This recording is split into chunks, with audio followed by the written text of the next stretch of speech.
Hello everyone, welcome to my channel asset of knowledge. इस video में हम बात करेंगे एनकोवा के बारे में। लास्ट वीडियो में हमने डिस्कस किया था कि एनकोवा क्या है और उसकी एजम्पशंस क्या हैं। इस वीडियो में हम बात करेंगे कि एनकोवा एनकोवा को एसपीएसएस में हम कैसे परफॉर्म करेंगे। मेरा जो एग्जांपल है यहाँ पर वो है कि जो एज और जेंडर का इम्पैक्ट है डिप्रेशन के ऊपर। क्या एज जो कि यंग और ओल्ड में यहाँ पर है, और जेंडर मेल एंड फीमेल, क्या एज और जेंडर का रोल है डिप्रेशन के ऊपर। ये है वर्किंग आवर जो है वो है हमारा COVID. So age and gender depression के ऊपर इफ़ेक्ट करते हैं, हम ये स्टडी कर रहे हैं। लेकिन हम ये भी स्टडी कर रहे हैं कि वर्किंग आवर्स जो कि डिप्रेशन के लेवल को अफेक्ट कर सकते हैं। बिकॉज जितना ज़्यादा आप वर्किंग आवर्स होंगे आपके ऑर्गेनाइजेशन के वर्किंग के, तो वो कहीं ना कहीं आपके डिप्रेशन को भी लीड कर सकता है। तो हम इसके इफ़ेक्ट को कंट्रोल करना चाहते हैं।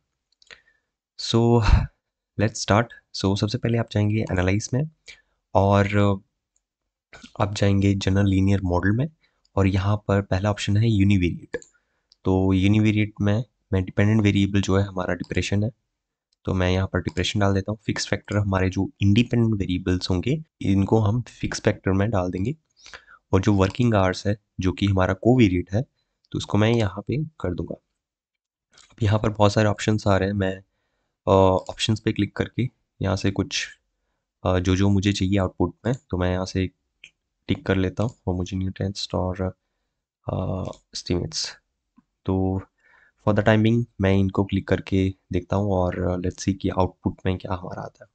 तो मैं आगे कंटिन्यू क्लिक करता हूँ। ओके, नाउ पहले जो यहाँ पर हमारा डिस्क्रिप्टिव दिया गया है, 5 पार्टिसिपेंट्स हैं ओल्ड में, 5 ही यंग में हैं, और जेंडर में फीमेल में 5 है और मेल में भी 5 में। आगे अगर हम डिस्क्रिप्टिव स्टेटिस्टिक्स में देखें, तो एज की बात करें जो कि यहाँ पर ओल्ड ली गई है, तो ओल्ड में भी हम बात करें फीमेल्स की, तो यहाँ पर एवरेज जो आ रहा है हमारा 47.6 आ रहा है, और मेल का आ रहा है 43.5। ये डिप्रेशन का स्कोर है। तो यहाँ पर देखें तो एवरेज जो है फीमेल्स का ज़्यादा आ रहा है। तो यहाँ से थोड़ा सा हमें ये आइडिया मिल रहा है कि फीमेल्स के ज़्यादा चांस है डिप्रेशन होने के। एक तो यहाँ से ये पता चल रहा है। और यंग वाला जो दूसरा यहाँ पर हमें दिया गया है, तो यंग में अगेन दो चीज़ें आ जाती हैं, मेल एंड फीमेल। तो यहाँ पर भी फीमेल का अगर आप देखें तो 48.5 आ रहा है, और मेल का आ रहा है 46। तो दोनों ही केस में, चाहे ओल्ड हो चाहे young, females are more prone to have a depression. इस एग्जांपल से हमें ये पता चल रहा है।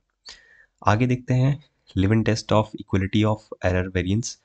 आपको याद होगा लास्ट वीडियो में हमने एक एनकोवा की अजम्पशंस देखी थी कि variance across the group should be equal. तो इसमें जो नल हाइपोथेसिस होगा वो इस तरह से होगा कि there is a equal variance across the groups. अभी इस नल हाइपोथेसिस को हमें एक्सेप्ट करना है, तो सिग्निफिकेंस का जो लेवल है वो 0.05 से हमारा बड़ा होना चाहिए। अगर छोटा होता है 0.05 से, तो हम उसे रिजेक्ट कर देते हैं। तो यहाँ पर अगर आप देखें सिग्निफिकेंस जो वैल्यू है 0.2, which is greater than 0.05. So we can say we accept the null hypothesis, that is there is a equal variance across the groups. तो ये assumption हमारी मीट कर गई। नेक्स्ट है test of between subject effects.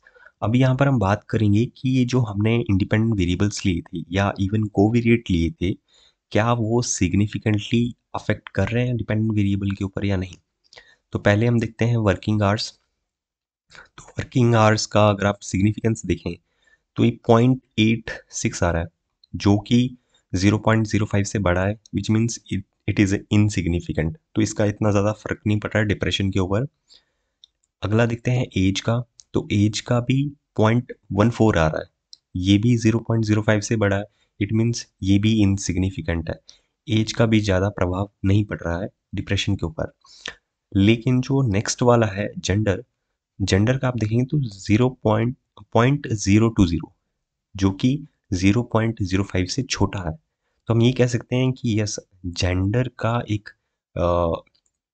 Effect है depression के ऊपर, जो कि हमने देखा भी ऊपर कि फीमेल्स का ज़्यादा प्रोन है, दे हैव अ डिप्रेशन। तो यहाँ पर जेंडर हमारा सिग्निफिकेंट आ रहा है। ओके। और ये इंटरेक्शन इफेक्ट है हमारा एज और जेंडर का कंबाइंड, तो ये हमारा इनसिग्निफिकेंट आ रहा है। So from this we can conclude कि जेंडर का एक सिग्निफिकेंट इफेक्ट है ऑन डिप्रेशन, ऑल्दो बाकी जो हमारे एज हैं, एज का भी हमारा अगर इसका इफेक्ट देखें हम, तो ये है एज का 6.7 है, तो ये सेकंड नंबर पे आ गया, राइट। और वर्किंग आवर्स का 0.07 है, जो कि बहुत ही कम है। तो इस तरह से हम इनको रैंक कर सकते हैं, जेंडर फर्स्ट, देन सेकंड पे एज पे, और थर्ड का वर्किंग आवर्स जो हमारा कोविड था। नीचे आप यहाँ देखेंगे तो आर स्क्वायर्ड का वैल्यू है 0.727, अप्रॉक्सीमेटली 72% हमारा वेरिएंस एक्सप्लेन कर रहा है। लेकिन जो एडजस्टेड आर स्क्वायर है वो है 0.50, अप्रॉक्सीमेटली 50%। तो यहाँ पर और वेरिएबल्स की ज़रूरत है इंक्लूड करने की, ये है यहाँ से हमें पता चल रहा है, बिकॉज 50% जो आज एडजस्टेड स्क्वायर है वो कम है थोड़ा value. So I hope this video help you to understand ANOVA, how we perform an ANCOVA test in SPSS. So thanks for watching.